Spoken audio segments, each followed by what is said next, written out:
Students in a district outside of Boston will have to find a new way to get to school in September. They won't have bus service due to a shortage. This comes as the state started paying for buses for migrant students whose families recently moved into their community. So joining us now is Ashley Francois, a mom of 3 from that school district. Ashley, this is quite the story, and you yourself don't have the capability of driving them to school. So I had quite a fun experience here in Stoughton. The school system actually filed educational neglect on me. And this is coming as this is happening at the same time in Massachusetts. Your migrant population over the last 4 years has grown exponentially since 2021. 355,000 living in Massachusetts, 50,000 new arrivals, 10,000 children. Again, these are all migrant children. And from what I understand as well, that actually there's bus service set up for these illegal immigrants. So you're losing bus service, they're gaining bus service? Yep, and Stoughton says that it's government agencies paying for these extra buses for the outside families. Alright, Shalom. I want to give all praises, honor, and glory to Yahawah, YAHAWAHSHI'S, Rakah, Quadash, double honors to apostles of GMS, and sincere Shalom to the brothers out there pushing this truth and sincerity. And this will more likely be a short video because I didn't know they was actually losing more areas is losing buses, because it's just not this one. Even where I live to a degree has a bus shortage, because they look for bus drivers here as well. And for this area, for Massachusetts to go from turning buses into migrant buses, that goes to show you your education for the society ain't worth nothing. Mind you, they're actually funding these. But when I listen further into it, these buses are also bringing in quote unquote migrant children to schools. So basically, Esau's done with us. They're done with his own people. He's trying to get the Hispanics in here to pretty much take over. And you know, a lot of our people is pissed about that. That proud. Actually, yeah, it's just the proudness that our people have. That American pride that our people have. It's just falsehood. It's easier for Esau because he just gets, they get to sit back and do whatever they want. But they started coming down on the down low because now they struggling. I start seeing more homeless Edomites than I am starting to see Jake Edomites. I mean, it's like not Jake Edomites, Jake homeless men. So if their society is crashing in front of you, what chance do you think you got? Now, let me keep it to the point. Now, like I mentioned, they basically ready to do away with all this stuff. That's why you have a lot more gangs coming in, a lot more break-ins. Edomites angry, they break into their own stores now. So this place has just become nothing but more chaos. And the fact that they're still keeping this illusion going that this is some great place, that these heathens can come over and be just like one of them, until they get hit with the hook, line, and sinker, they pretty much at a loss too. They end up joining these. I started seeing some of them actually joining the alphabet group, heathens, which I ain't probably surprised if there was some before, but they starting to pop up with more over here. All right, so this is Revelations 8 and 7. It says, how much she have glorified herself and lived deliciously. And you see the outcome of the living deliciously of this place. You grow fat with philosophies, and probably fat literally, because there's a high rate of obesity. But the philosophies, the way of living, that's the deliciousness, the so-called American dream that could literally be passed on to anybody. It doesn't matter, as they say, what color or what nation you from. They'll bring in heathens to follow in the American dream. And this is the thing.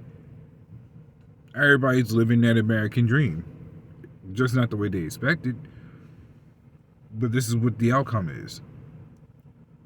Now you got all sorts of people everywhere. Now you got people that's just angry for all sorts of reasons. More murders, more all sorts of things, right?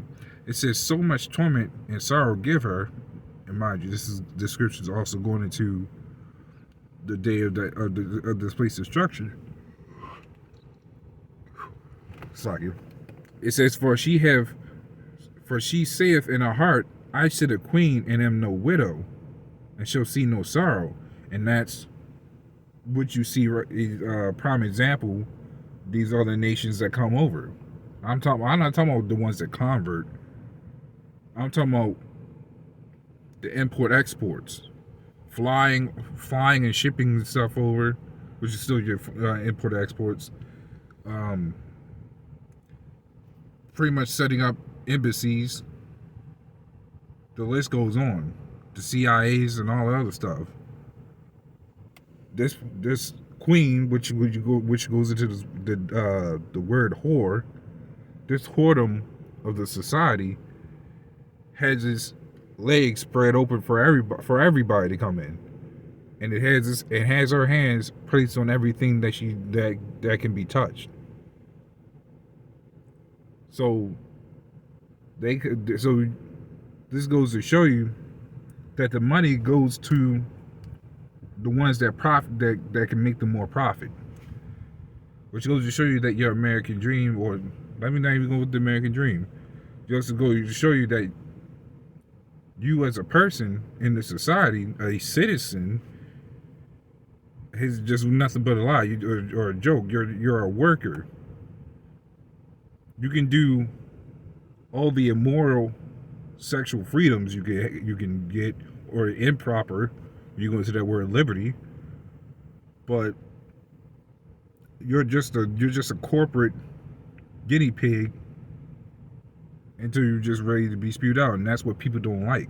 That's what's getting everybody upset. They think they have all these rights, and it doesn't mean nothing. This place is ready to close. Esau's it's already pretty much ready to show them horns. See, all the things that people had hope in, they just continually falling further into the ditch. And which is fine, because we ain't here to wake up all of them. We're here to wake up the hopeful elect. But we need these people to fall into a ditch, especially to show us further why we can't be like these people. These people will continue to vote and get nowhere. They'll point the finger of whoever didn't vote, but they won't point the finger of whoever voted for the other person. Or if something gone wrong with the person they voted, they ain't pointing fingers at themselves, right? So it says it shall see no sorrow. That no sorrow is basically that. It's like you. But that no sorrow that. Well, I ain't going to the definition, but as far as the speaking is the lies that's being that, how should I say it? The confidence. It's a lie in confidence that everybody believes that this place will remain great. It will never fall. And that's the mindset of these people. That's the falsehood that these people's been given.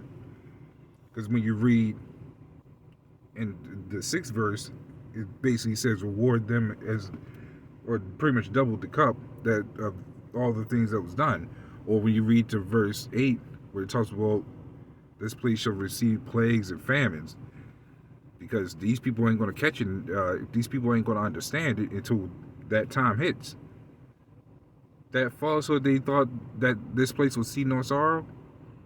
They seeing it now, but it's really going to get worse. The people talking about you can vote to make a recovery. That's that falsehood of hope. But when they see that this place doesn't recover, that's it. So I'm going to get this last scripture real quick. This is Jeremiah 5:28. It says, they are waxing fat, they shine. Yea, they overpass the deeds of the wicked. They judge not the cause of the fatherless, yet they prosper. and the right of the needy do they judge? Do they not judge? Shall I not visit for these things? Saith the Lord. Shall not my soul be avenged on such a nation as this? So, with all the greediness, the fatness of philosophies, the fatness of how they think that this place is going to go on, they just don't understand that they're in for a hell of a ride. But when these rats really start, but when these rats still start to really catch it, because they believe in making another America, and it's not going to happen. See, it says, "Shall not my soul be avenged on such a nation as this? Shall I not visit for these things?" So all these things require it's basically required judgment automatically. So we're sitting back watching all these things happen until that judgment comes, because every little thing that's happens here has been accounted for. The Lord's pretty much showing that forms of judgment. That's why I see forms, because it goes from small judgment to the greatest judgment that'll be destroying this place. But that small judgment, the Lord showing small portions of power, breaking the wills of these people, showing actual natural disasters that's been going on for the past couple of years at this place. He's showing some things until really everything start really kicking off. So I ain't gonna ramble on too much about that part. So, Lord willing, this is a little edifying with that. Shalom.